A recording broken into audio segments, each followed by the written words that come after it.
The MSA Britpart British Cross Country Championship is the ultimate test for any off-road vehicle. On the Wales Rally GB gravel roads and surrounding Forest of Mehirin, the Jewson Isuzu rally team made their first appearance in the BCCC. After 2 days of fast gravel roads, tough off-road tracks, and breaking a bolt in the leaf spring suspension of the D-Max, the team managed to put in a solid performance. However, round 2 has brought about a completely different ballgame for the vehicles. There are no fast gravel sections, no smooth roads, no high-speed zones. Evervale offers a shorter, tighter and more technical course that will test the vehicles in a whole new way. With the majority of the course being off-road, it's going to be an interesting weekend, especially if the weather changes for the worse.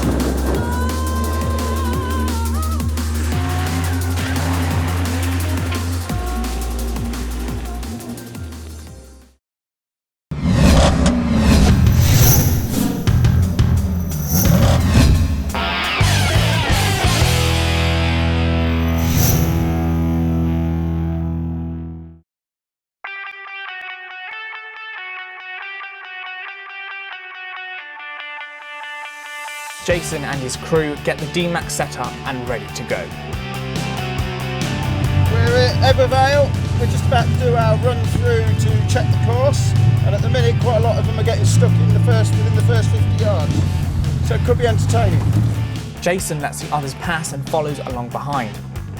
The ground is reasonably good at the moment, but the wind is beginning to pick up and the clouds roll in. It's a good course. It's nowhere near as bumpy as last time, but a lot more muddy. And there is some steep, like crest jump type things. So they're like mounds that you have to go over with real sharp edges at the top. But we've just driven around, it has gone over them. I didn't think it would with the wheelbase, but it has gone over them. They've already had to change the course because certain other brands couldn't make it through. Two discoveries that they were using to do the recce pass were stuck down the bottom, so they immediately altered it. A lot of pace notes written down on my map, so I think I need to go and rewrite it so I can see it a bit better, look, because that is a bit of a mess. Jason's service team gets stuck into checking the truck is ready to go as he and Russell go over the pace notes. The drivers are briefed and then it's race time, just in time for the rain. The start line already looks like a bog, but that isn't going to slow Jason down. He's improved the D-Max suspension over the last few weeks and he's determined to challenge the modified vehicles ahead of him.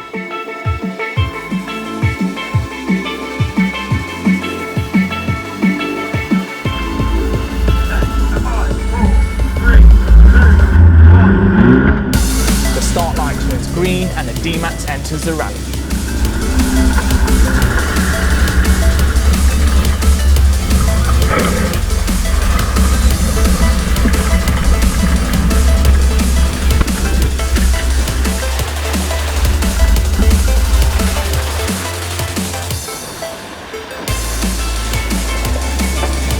That was rough. Woo.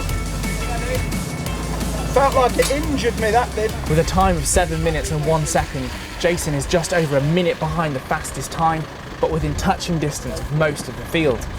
It's very bumpy. Now we've got the new shocks on the front. It's a lot better, it rides a lot better, but it's a lot more juddery in the car, so it's a lot harder to read the pace notes. We were a lot better with the notes though. They're a lot clearer, a lot more concise, a lot easier for me to convey across, so it was good. It was very interesting, good for a first run though, eh? See how we get on.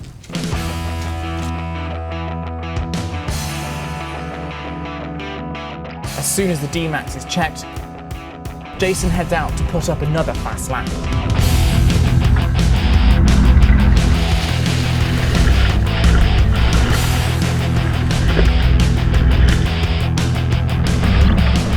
Get a quick check and we'll get back out and see how it's deteriorated again. There's a lot of people being recovered and being towed out, so that can only benefit us. Obviously mega reliability and strength through the truck, proving itself over and over again every run. Fantastic.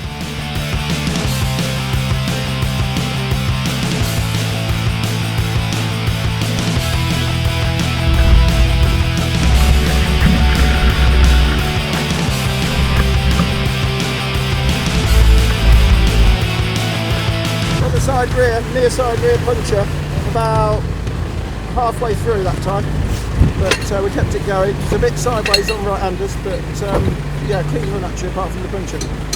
The service team get the puncture changed,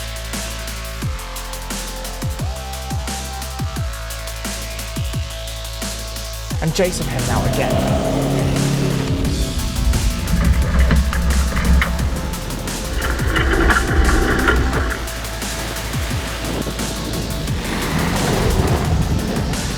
Well, a bit of a shame on that run. We think we've broke the front left drive shaft. We're still putting a time of 7:26, I think.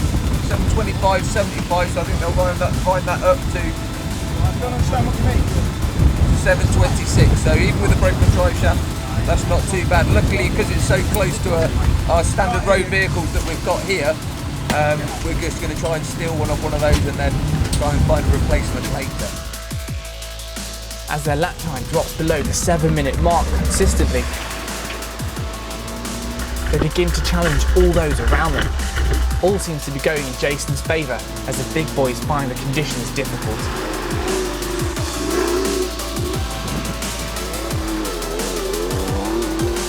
That is until run 8. Engine check lights on, it's on limp home mode. Possibly something to do with the trying to get around the ECU issue, but I don't know yet.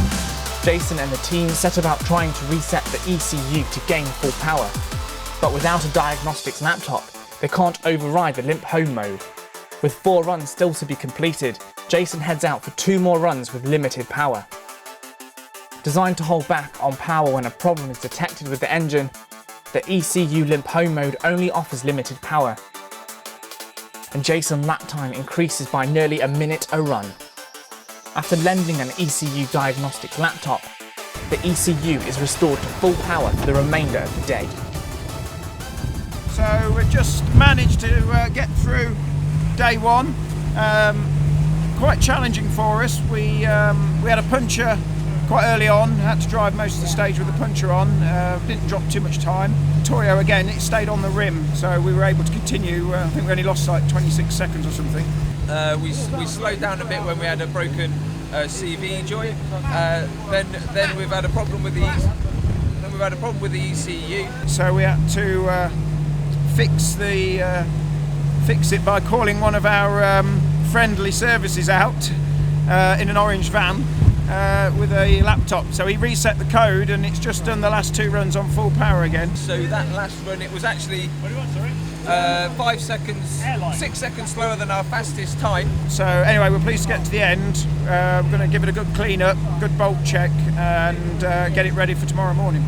And what do you think of the weather? Oh, the weather? I love Wales, it's great. Day 2 begins with better weather than day 1, but the course hasn't got any better. Very wet and muddy, as you can imagine. Apparently it's rained here all night. We were away from here last night at the hotel. But yeah, there's a lot of deep water. The washers are on a lot more than they were yesterday. And obviously it's not got any smoother. With only 6 runs to complete day 2, Jason is keen to get through them quickly before the course cuts up any more. Consistently quick, Jason keeps his lap times below 7 minutes.